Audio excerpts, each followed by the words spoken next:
En France, la définition d'un sportif, c'est toute personne qui participe à une compétition sportive ou se prépare en vue de participer à une compétition sportive.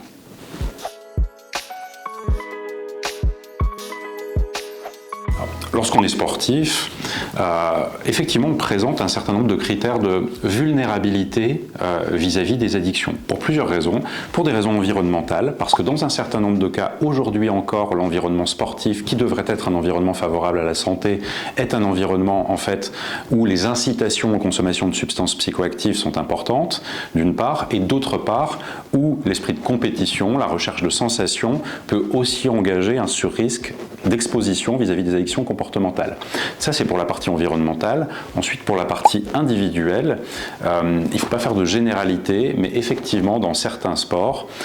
on trouve plus souvent des personnes qui peuvent être ce qu'on appelle HSS, High Sensation Seeker, c'est-à-dire des personnes qui sont plus en recherche que d'autres sur le plan du tempérament, de sensations fortes, et donc ont un mode de vie et une vulnérabilité individuelle vis-à-vis des addictions.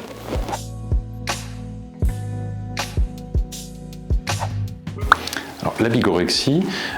c'est désormais une conduite addictive qui est reconnue par l'OMS, et puis il y a des définitions françaises qui ont été proposées. Donc on peut assez classiquement la traduire par addiction à l'exercice physique, et ça se matérialise par de véritables critères d'addiction, c'est-à-dire une perte de liberté de choix sur la pratique de l'exercice physique, sur l'intensité de l'exercice physique, sur la durée de l'exercice physique, mais ça se traduit par des symptômes aussi un peu spécifiques,